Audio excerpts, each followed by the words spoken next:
बिस्मिल्लाहिर्रहमानिर्रहीम। आप तमाम सहाफ़ी दोस्तों का शुक्रिया कि आप तशरीफ़ लेकर आए हैं।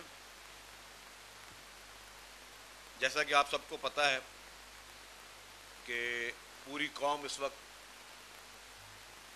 मुत्तहद होकर पाक भारत इस एपिसोड के बाद पूरी पाकिस्तानी कौम जश्न मना रही है और पूरी पाकिस्तानी कौम जो है वो अपनी तारीख़ी फ़तह को सेलिब्रेट कर रही है। अपनी फोर्सेस जिन्होंने एक हिम्मत के साथ दुश्मन की जारियत का मुंह तोड़ जवाब दिया, उसको सेलिब्रेट कर रही है। तो इसी खुशी में पाकिस्तान पीपल्स पार्टी की तरफ से भी जो है वो सेलिब्रेशन जारी है। आज भी एक हैदराबाद में एक इवेंट है, वहाँ पर हैदराबाद में पीपल्स पार्टी की तरफ से रैली निकाली जाएगी। कल भी कराची में मुख्तलिफ इवेंट्स हैं और सिंध भर में जो है कल पीपल्स पार्टी और हुकूमत सिंध की जानिब से मुख्तलिफ प्रोग्राम का इजरा किया गया है, जिसमें पूरी दुनिया को मैसेज दिया जाएगा कि पूरी कौम जो है वो मुत्तहद है। और जिस तरीके से एक हिस्टोरिकल कामयाबी हमारी फोर्सेस ने हासिल की है, उस हिस्टोरिकल कामयाबी के बाद मैं समझता हूँ कि पूरी दुनिया को ये सामने आ गया कि पाकिस्तान अल्हम्दुलिल्लाह एक मजबूत मुल्क है और पाकिस्तान एक मजबूत हाथों में मुल्क है। जिस तरीके से पाकिस्तानी अफवाज और आलमी दोस्तों को और जंगी सफारती मैदान में पाकिस्तान ने कामयाबी हासिल की, इसकी इससे पहले मिसाल नहीं मिलती कि आपके सारे फ्रंट्स, आपका दिफाई फ्रंट, आपके इंटरनेशनल फ्रंट्स और आपका सफारती जो आपका नैरेटिव था वो पूरी दुनिया में माना जा रहा है। फिर ये वो दहशतगर्दी के ख़िलाफ़ जो जंग 70,000 से ज़ायद जाने पाकिस्तान की आवाम ने दी हैं पिछले 20 साल में, इसकी भी मिसाल दुनिया में कहीं नहीं मिलती कि पाकिस्तान जो हमेशा से फ्रंट फुट पे जो है वो इस दहशतगर्दी का मुकाबला कर रहा था। पाकिस्तान 20 साल से जो पाकिस्तान ने जानों के नजराने दिए इस दहशतगर्दी में, उसकी भी इससे पहले किसी और मुल्क में जो है वो इसकी मिसाल नहीं मिलती। और जब पाकिस्तान दहशतगर्दी का मुकाबला कर रहा था तो उसका बेनिफिशरी हिंदुस्तान बन रहा था। पाकिस्तान जो टेररिज्म को फेस कर रहा था तो उसका डायरेक्टली इनडायरेक्टली बेनिफिशरी जो है वो हिंदुस्तान बन रहा था। भारत और दहशतगर्द तंजीमें मुमकिन तौर पर मुश्तरका मुफादात रखती हैं जो मगरबी ममालिक की दहशतगर्दी के खिलाफ कोशिशों को कमज़ोर करने और एक दूसरे की मदद करने को फ़ायदेमंद हो सकती हैं। दहशतगर्द भारत ने को दुनिया इसको दहशतगर्दी को बुनियाद बनाकर पाकिस्तान पे एक पुरअमन पाकिस्तान पर जंग मुसल्लत की, जिसका भरपूर जवाब पाकिस्तान ने दिया। और आपने देखा कि मुंह तोड़ जवाब के बाद भारत इस वक्त पूरी दुनिया में आइसोलेशन में भी जा रहा है और ये तारीख़ी शिकस्त जो भारत को नसीब हुई, मैं समझता हूँ कि वो भी भारत के लिए एक तारीख़ी सबक है।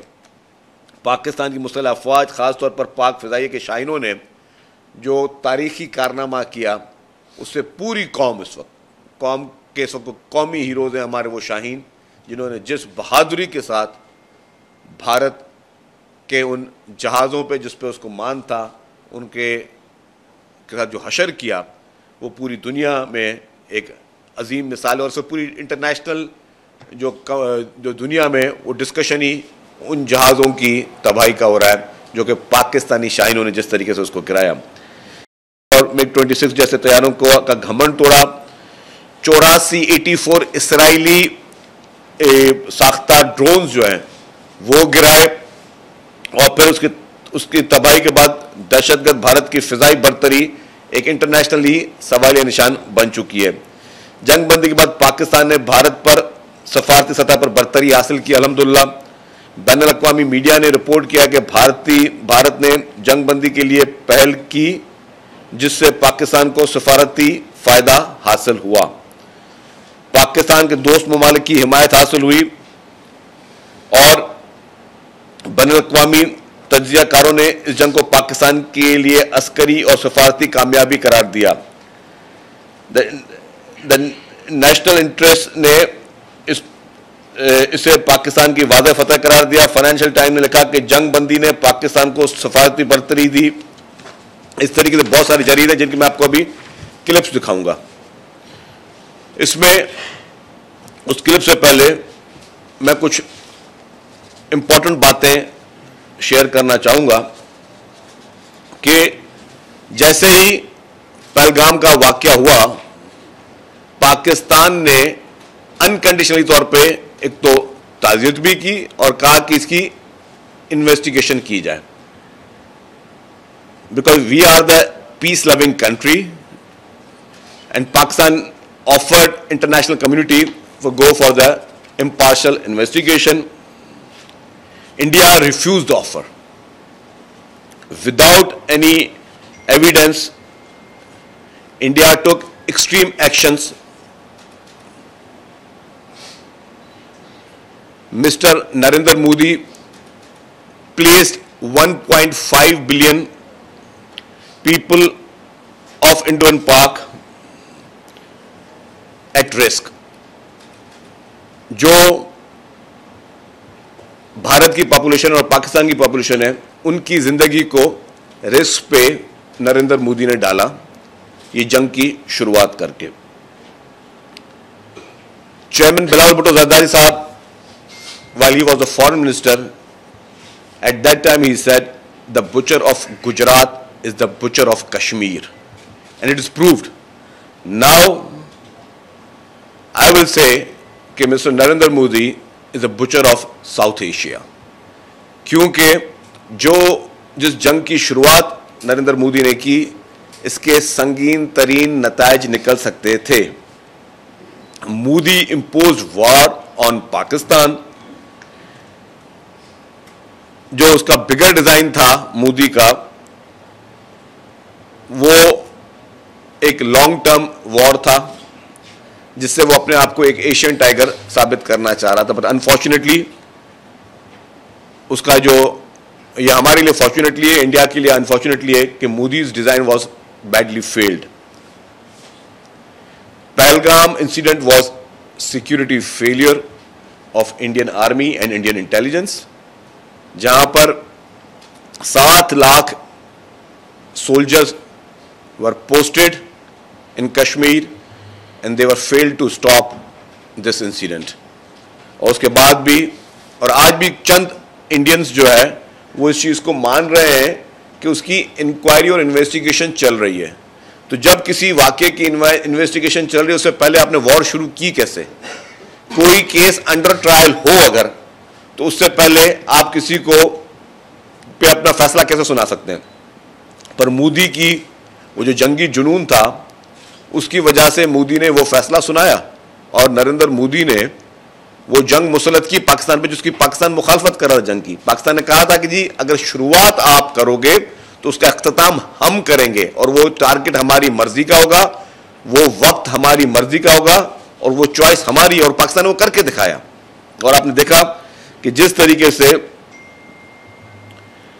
भारत ने शुरुआत में ही इनोसेंट सिविलियन को निशाना बनाया और उसके मुकाबले में जिस तरीके से पाकिस्तानी शाहीनों ने 1 नहीं 2 नहीं 3 नहीं 4 नहीं 5 नहीं, जिस तरीके से भारतीय जहाजों को चुन चुन के निशाना बनाया, इसकी दुनिया में कहीं भी इतने बड़े एक्शन की हिम्मत की पहले मिसाल नहीं मिलती है। इसके साथ Modi has the history of using the incident for political mileage instead of focusing on providing justice to victims through the process of internal accountability. Being peaceful nation, we welcome the peace efforts of President Trump.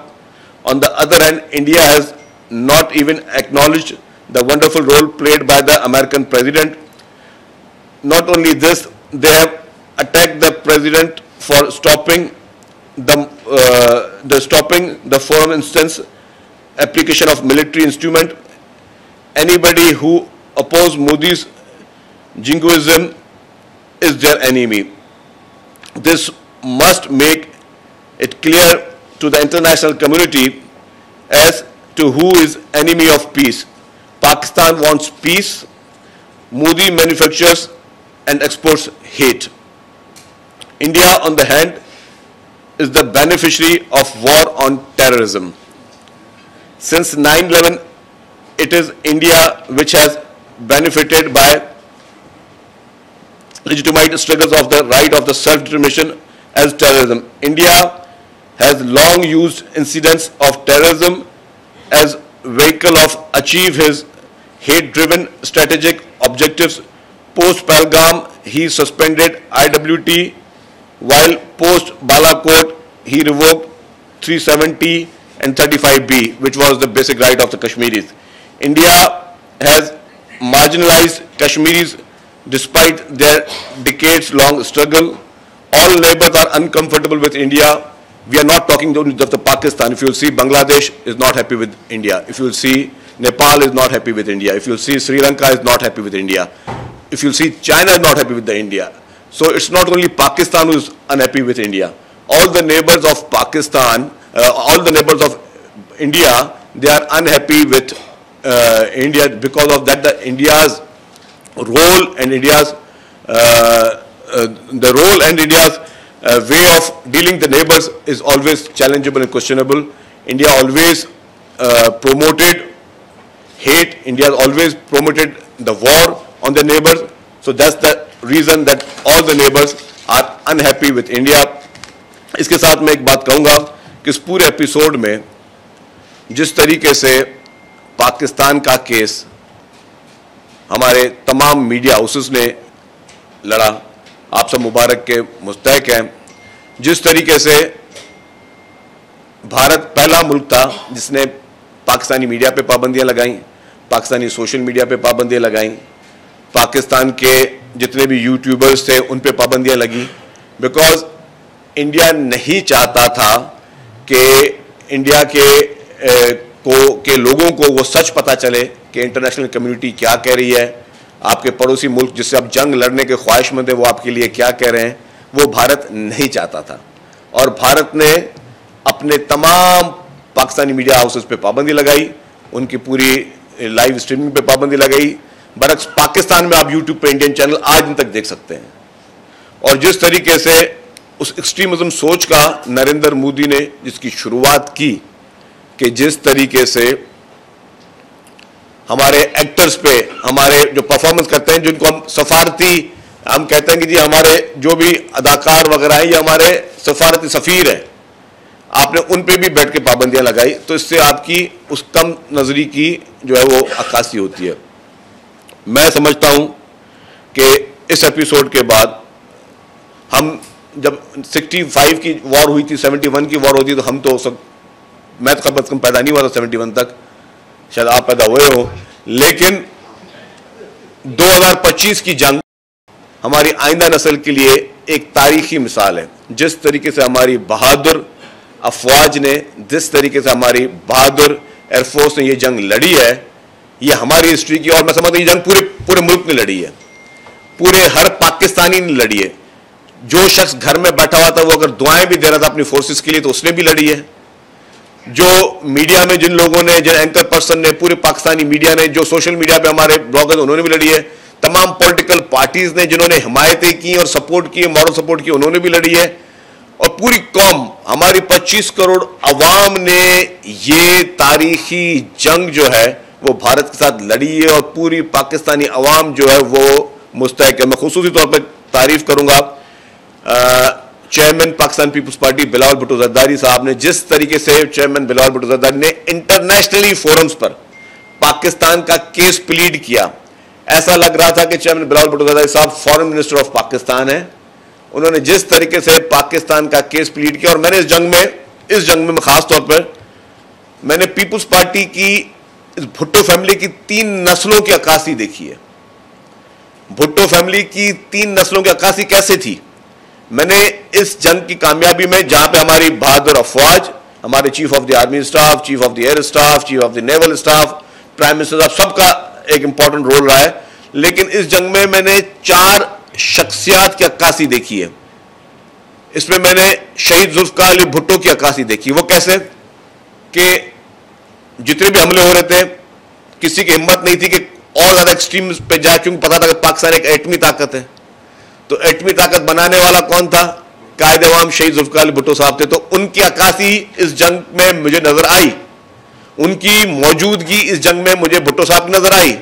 इस तरीके से हमारी missile technology, तो शहीद मोहतरमा बेनजीर भुट्टो साहबा की मौजूदगी इस जंग में हमें नजर आई कि शहीद मोहतरमा बेनजीर भुट्टो साहब मौजूद थी, ताकि जो हमारी जो मिसाइल टेक्नोलॉजी वो शहीद मोहतरमा बेनजीर भुट्टो साहबा ने दी।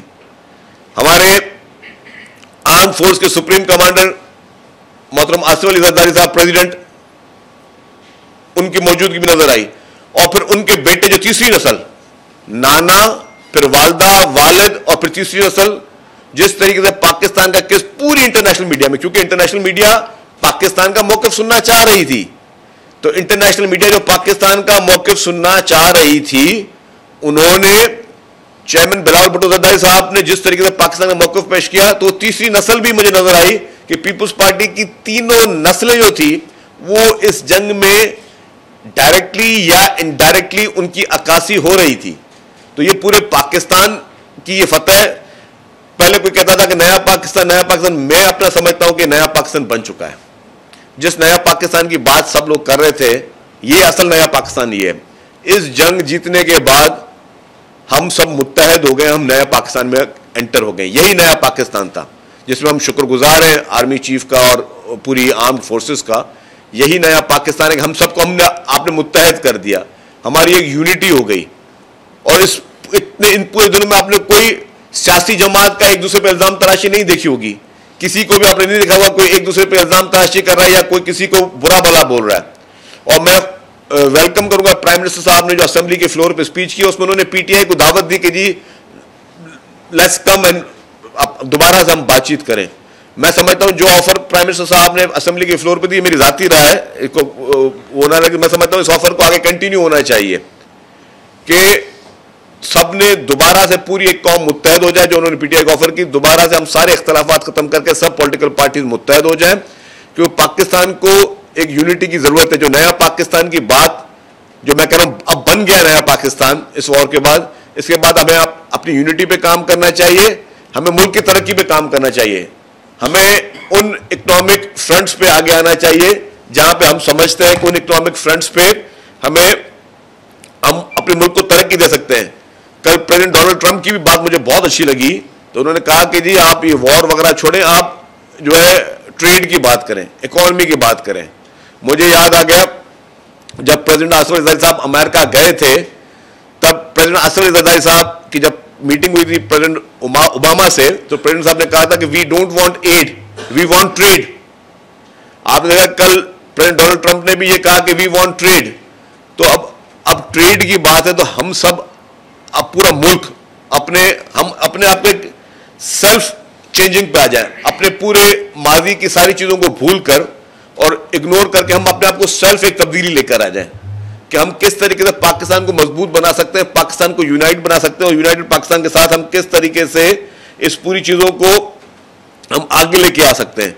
तो मैं समझता हूं ये सबके लिए इट इज अ मैसेज कि खासतौर पर नरेंद्र मोदी, जिसने हमेशा जंगी जुनून उसका, जिसने इसको अपनी पॉलिटिक्स के लिए इस्तेमाल किया है, अपने इस जंगी जुनून को, अपने उस सोच को, वो नरेंद्र मोदी जिस पे बैन था कि he could not enter United States of America before he was elected as a prime minister, and unfortunately he is the prime minister of India.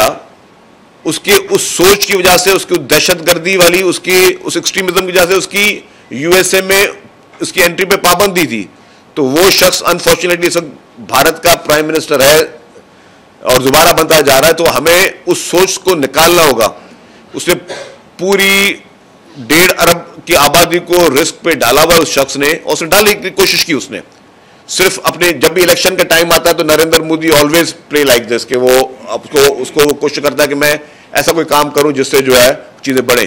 तो ये इस पूरे खित्ते के लिए एक डेंजरस गेम उसने खेली, जिसकी पाकिस्तान की फोर्सेस ने, पाकिस्तान की एयरफोर्स ने उसका मुंह तोड़ जवाब दिया। और हमें खुशी हुई जिस तरीके से प्रेसिडेंट ट्रंप ने कश्मीर की बात की कि ये मैटर रिजॉल्व होना चाहिए, कश्मीर का मैटर रिजॉल्व होना चाहिए। कश्मीर अपनी खुदरादियत की जंग सदियों से लड़ रहे हैं, कश्मीरीज जो अपने हुकूक की बात कर रहे हैं, कश्मीर जो कि यूनाइटेड नेशन के रेजोल्यूशन के तहत अपने सॉल्यूशन ढूंढ रहे हैं, कोई गन पॉइंट पे सॉल्यूशन नहीं मांग रहे हैं।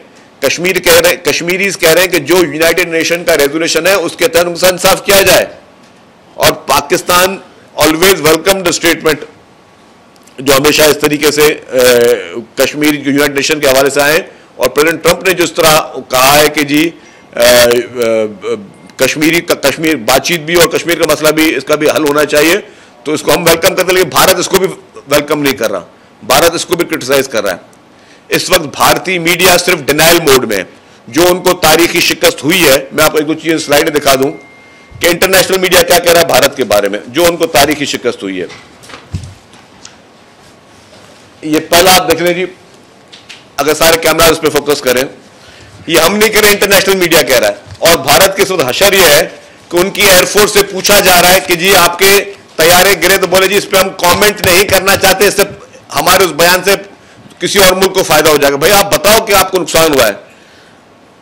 अभी ये एक यूरोपियन न्यूज़पेपर उसमें लिखता है कि military operation in Pakistan reveals weakness of India's air force, ये इंटरनेशनल मीडिया कर रहा है।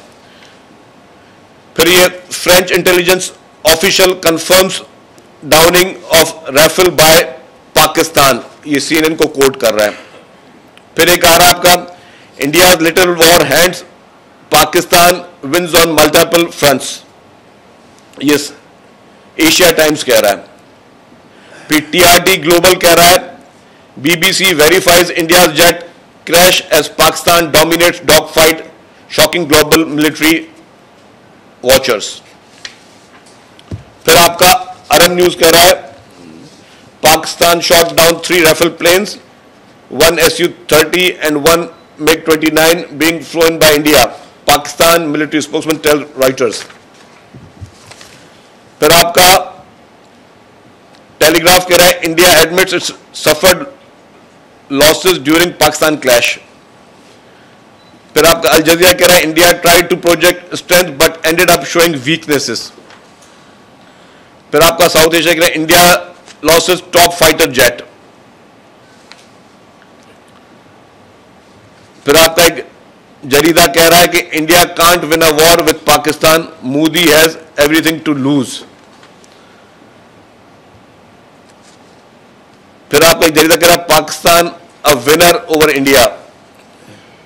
फिर वॉशिंगटन पोस्ट कह रहा है, at least 2 Indian jets appears to have crash during Pakistan strike, visual shows. जरा हमारा लेकिन 2 तो एटलीस्ट उन्होंने मान लिया, लेकिन हमारा जो क्लेम था 5 जहाजों का वो तो वेरीफाई बहुत सारे जरीदे कर भी रहे हैं। फिर आप देखेंगे जितने डिफरेंट ममालिक के जरीदे, उन सब ने इस चीज को वेरीफाई कर दिया, जिसको भारत अभी तक डिनाइल मोड में, उसको वेरीफाई करने के मूड में नहीं है।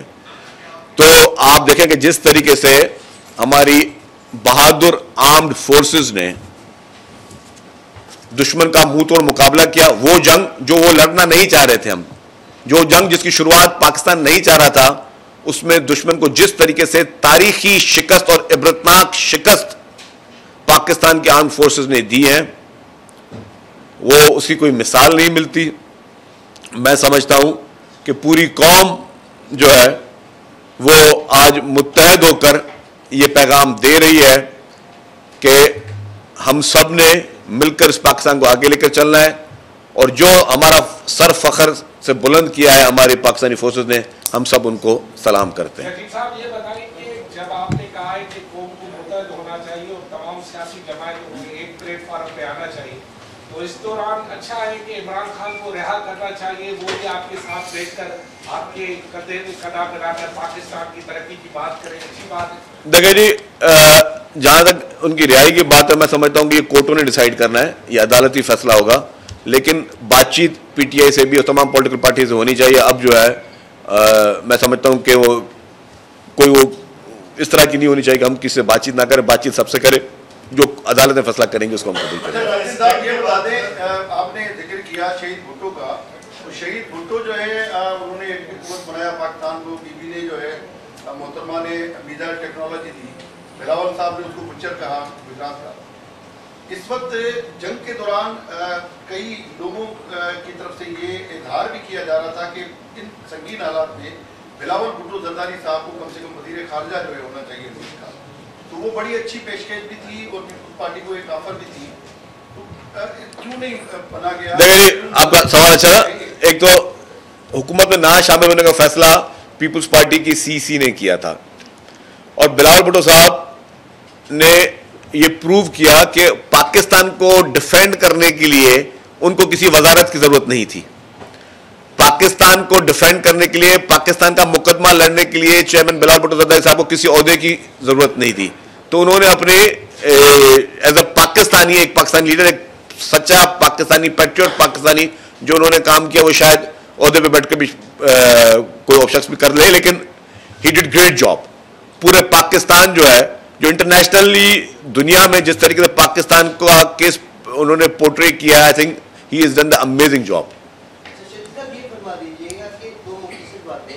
एक तो जाहिर इतना बड़ा इवेंट है जो कि हम 71 और 65 में शायद इतनी ज़्यादा तारीख नहीं देखी हमने भी और जो नई नस्ल ने भी, तो कोई मोमेंटम जैसे दिन तो मना रहे हैं, कोई ऐसी यादगार बनाने का भी हुकूमती कोई ऐसी प्लान है? दूसरी बात ये कि सर ये तमाम जन तो अफराद तमाम बड़े सियासी उनके ज़ाहिर अफवाज की तरफ से है, लेकिन कल पंजाब हुकूमत की तरफ से बयान आया कि ये सारी स्ट्रेटेजी और प्लानिंग मतलब नवाज शरीफ की और उनकी हिदायत और इसमें क्या कमेंट्स करेंगे कि वाकई में ऐसा?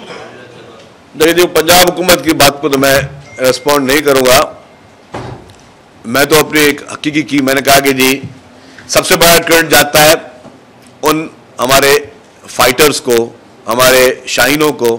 और वो जब तस्वीरें सामने आई कि जब वो जाने से पहले अपनी विल लिख रहे थे, तो मेरे ख्याल से वो रोंगटे खड़े करने जैसी वो एक जज्बाती मनाजिर थे। और जिस बहादुरी के साथ वो हमारे शाहीन गए हैं और जिस बहादुरी के साथ उन्होंने वहाँ पे भारत का नक्शा तब्दील किया है और उनको तारीखी शिकस्त दे के फिर जिस बहादुरी से वापस आए हैं, तो उन सबको सलाम हो, पूरी फोर्सेस को। लेकिन मैं खुसूसी तौर पर उन एयरफोर्स के शाहीनों को मैं खुसूसी कर रहा हूँ क्योंकि they are our national heroes. पूरी फोर्सेस हमारी नेशनल हीरोज़ हैं। उन सब ने बहुत अच्छा काम किया, पूरी फोर्सेस ने, हमारे आर्मी चीफ ने, हमारे एयर चीफ ने, हमारे नेवल चीफ ने, हमारे प्राइम मिनिस्टर ने, हमारे प्रेसिडेंट ने, हमारे पूरी कौम ने, ये पूरी कौम लड़ी ये जंग। जाहिर है जो फील्ड में थे वो हमारी फोर्सेस थी, लेकिन दुआएं तो हमारी उन माओं की भी थी, बहनों की भी थी, जो घर में बैठकर भी दुआएं दे रही थी, जो मासूम बच्चे थे जो हाथ उठा उठा के अपनी फोर्सेस की हिफाजत की और फोर्सेस की कामयाबी की दुआएं दे रहे थे। पूरी कौम ने जंग लड़ी है और पूरी कौम को मुबारक हो, 25 करोड़ आवाम के बच्चे बच्चे को मुबारक हो कि पाकिस्तान अल्हम्दुलिल्लाह एक तारीखी फतेह जो हमकनार की है, जो कि इस जनरेशन के लिए तो बहुत बड़ा तोहफा था। ये तमाम सियासी जमातों का जिक्र किया, तो जरूरत नहीं कि कौमी एक्शन प्लान और जिसमें मिसाक के मईशत दी हो, पीपल्स पार्टी इस मामले को क्यों नहीं इनिशिएट करती कि पार्लियामेंट में मौजूद और पार्लियामेंट से बाहर मौजूद तमाम सियासी जमातों के साथ एक नए माहदे पर बात करें? देखिए जी, हम समझते हैं कि सबको मिलना चाहिए, इस वक्त पूरी कौम को एक होना चाहिए और हमें अपने आप को, मैंने कहा कि सेल्फ चेंजेस ले आए। मुझे जरूरत ना पड़े कि मुझे कोई और बैठ के यहाँ पे कह गया शकील साहब आप अपनी ये चीज़ ठीक कर दो। मैं अपने आप में बेहतरी खुद कैसे ले आ सकता हूँ? जितने लोग अंदर बैठे हुए यहाँ पे, हम एक नया बेहतर पाकिस्तान ला सकते हैं। पाकिस्तान की इस वक्त जरूरत है कि पाकिस्तान को तरक्की की हम ऊंचाइयों पर लेके जाएं।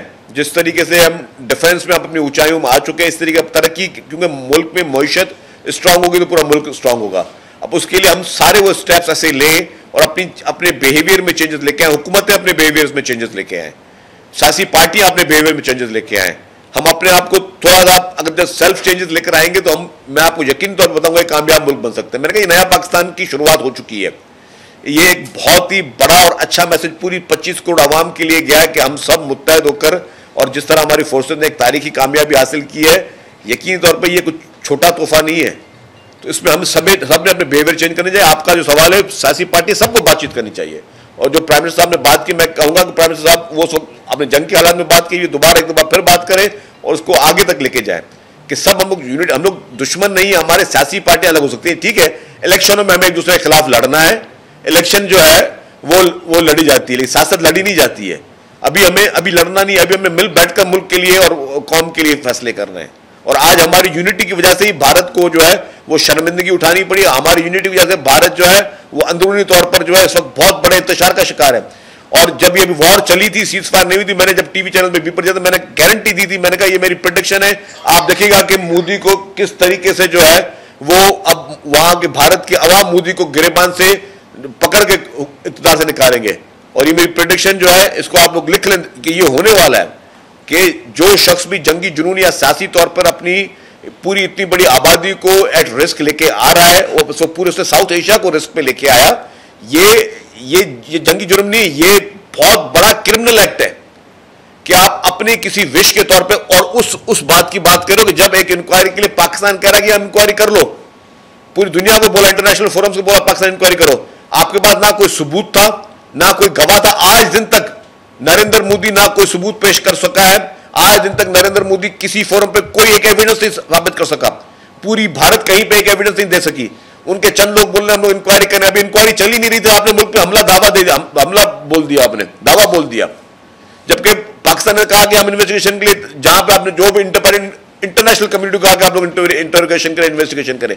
भारत का अपना सिक्योरिटी फेलियर, जहां उनके 7 लाख अफवाज मौजूद थे, वहां पे कोई शख्स करके चला गया, आज तक वो बनते उनसे पकड़े नहीं जाते। 1.5 घंटे तक वहां पे नेवल ऑफिसर की बीवी रोती रही कि मुझे किसी ने फर्स्ट एड नहीं दी, और 10 मिनट में आप FIR काट के आप साबित कर रहे हो इंटरनेशनल कम्युनिटी को कि आपने बहुत बड़ा कोई तीर माका कर दिया। जब दुनिया में कोई वाकया होता है तो पहले रेस्क्यू का काम होता है, फिर रिहेबिलिटेशन का काम होता है। आपने 1.5 घंटे तक ना एक एम्बुलेंस भेज सके हो, ना एक रेस्क्यू कर सके हो, 10 मिनट के अंदर आपने FIR काट दी। ये किसको आप बेवकूफ बना रहे हो पूरी दुनिया में बैठकर? फौज ने अपना काम बखूबी किया, लेकिन सिंतास माहिदा अभी तक मुअत्तल है, सियासतदानों ने इसको करना है, इस पर क्या काम हो रहा है?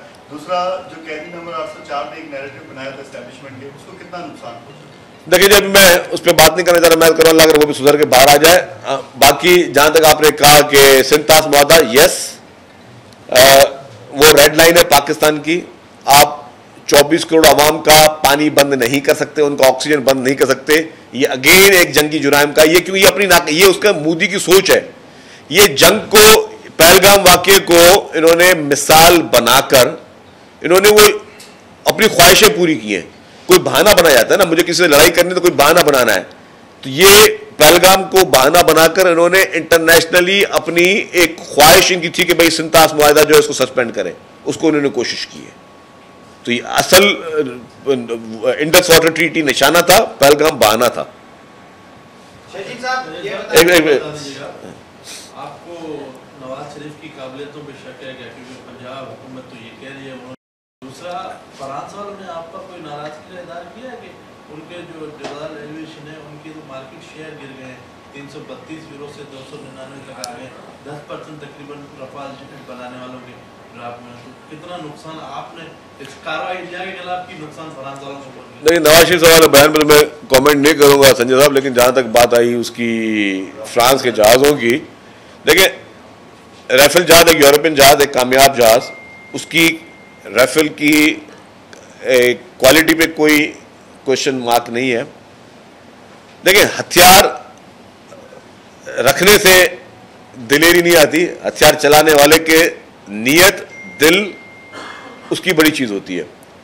आप देखेंगे, ठीक है, भारत के पास फ्रांसीसी यूरोपियन जहाज थे, पाकिस्तान के पास दूसरे जहाज थे जो हमारे दोस्त ममालिक चाइना के मैन्युफैक्चर थे और ज्वाइंट उससे पाकिस्तान ने बनाए थे, लेकिन जो हमारे शाहीनों का दिल गुर्दा था, हमारे शाहीनों की जो बहादुरी थी, शाहीनों के पीछे दुआएं थी और उनकी नीयत थी, और वो हक पे थे, तो हक पे थे, दिल गुर्दा था, उसने ताकतवर तरीन चीज को भी गिरा के रख दिया। तो इसका मकसद ये है कि सिर्फ वो कहते हैं कि जी बंदर के हाथ में आप अगर कोई चीज दे दो तो बंदर शेर नहीं बन जाता, इस तरीके से इन भारतीय अफवाज के हाथ में आप भले कोई भी औजार दे दो तो ये कोई शेर नहीं बनते। हाँ, हमारे शाहीन और शेर जो है उनके हाथ में अगर तीर भी होगी, तलवार भी होगी, तो वो उन बंदरों का मुकाबला कर लेंगे। अच्छा, लेकिन मेरा सवाल था कि अभी भी मोदी कह रहे हैं कि जंग खत्म नहीं हुई है, ठीक है, हम जश्न भी मना रहे हैं, सब कुछ है,